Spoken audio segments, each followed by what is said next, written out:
How you doing, YouTube? Matt Massive Beer Reviews, back with a little bit of pastry stout up in this piece in the form of Long Live Brewing and River Styx Brewing.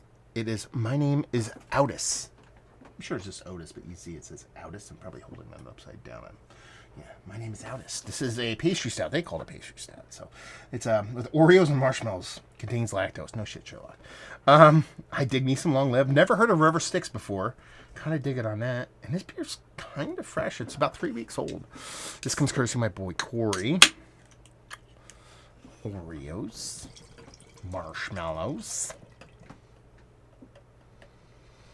Those pastry stouts will get you every time. Label-wise, it's alright. Very much kind of old school, kind of... Is that Egyptian? Yeah, that's Egyptian level stuff. Right? So, I can get down with it. Beer-wise. Doc. Kind of like, exactly like, not kind of, exactly like my coffee to look that head is. Rich kind of caramelly, darker caramelly kind of brown. This fading wasn't much there, but again, this glass doesn't generate a big head in that thick, big, like 3/4C thick body. The darkness. Let's get a whiff. Guess what? I smell marshmallows. I mean, Oreos. The Oreos, no, the whole thing. Actually, there's a chocolate component, but it's not super sweet. Milk chocolate, but it's sweetened chocolate, so that's kind of your cookie of your Oreo. The innards of the Oreo kind of marshmallow. You can interchange those to a certain extent. That's what I'm smelling. Smelling candy bars. Candy bars. Not much beer in there, to be honest with you, at least on the nose. So we're just going to dive in. Cheers.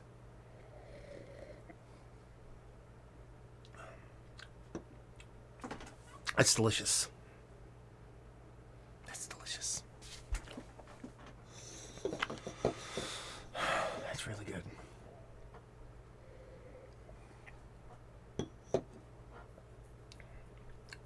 That's really good. That's one of the best pastry stouts I've had in quite some time. Reason being, all adjunct are below us on the nose. And the taste.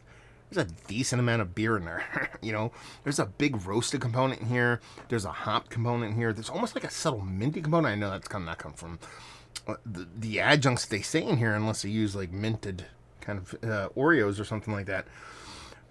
I think it's a hop addition. Or it could be confusing with some other kind of spice that's in some of those adjuncts that just for some reason is coming off minty for me.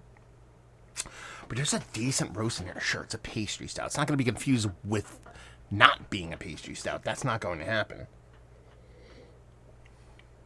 But there's a decent level of bittering in this, decent level of roast in this, kind of ground the beer.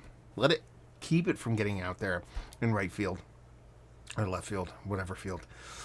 And it ends up being a really well done kind of non-barrel aged adjunct stout. I think that sounds like, you know, so many people make them. So it sounds like, okay, it's a really good one based on what? There's so many of them. I don't think a lot of people get non-barrel aged adjunct right because they tend to get too heavy-handed on the adjunct and the beer is just left in the dust. This is 50-50 affair here. You know what I mean? And that's saying something for an adjunct beer, at least from the bittering side of things. I'm not going to sit here and say get a deep, rich chocolatiness from the maltiness or a nutty character. No, it's more of a bittering roastiness and a bittering hoppiness from the beer that kind of keeps the beer in play. But when you're talking about having, you know, marshmallows and Oreos and all kinds of candies and stuff like that, I think it's smart to bump up the bitterness here, both on the malt side and on the hop side. That's to overpower what is supposed to be the star of the show, which is the pastry portion of the show, but just at least keep the beer in the universe of beer, as opposed to just being liquid candy bars. Now, liquid candy bars, a lot of people dig on that, but in my world, I really do enjoy it when they have this little kind of tip of the hat of actual beer. And this beer does that. It's very tasty, but make no mistake, this is Oreos and marshmallows in here. I'm not saying that's not perceptible. It absolutely is. It's just, it's cool to see that beer portion of the show up. So yeah, I mean, phenomenal. Marshmallows, little coconut vibes. That minty thing is kind of burnt off now. Now it's just that confectionery kind of sweet vanilla kind of thing going on. And that bittering on the other side of things, keeping everything in check. Done and done. Is it one of the better pastry stouts I've had? Is like, yes, it's about Rushmore Scent of Snow, but it's fun. And beer should be fun, right? Who would have thunk it? Beer's fun. Down there, oh no, I didn't finish. Value and availability. Why'd I skip? I don't know. Getting old. Baby brain. There you go. Value and availability. We get long lived by me, few and far between, but I don't see like collabs and stuff like that, so I don't know. So let me know it's what Corey, and leave you with if you like what we like this beer. I like beer and candy bars. There you go. Now the reviews and books. Let me know if you guys had this beer. Please let me know down there. You can talk all about it. Massive Beers if you want to check me out doing the social media stuff. Beer Massive. If you want to check me out doing the whole podcasting thing, it's back. Hopefully you guys enjoyed our review. Hopefully enjoying a little long live right now. Hope to see you next time.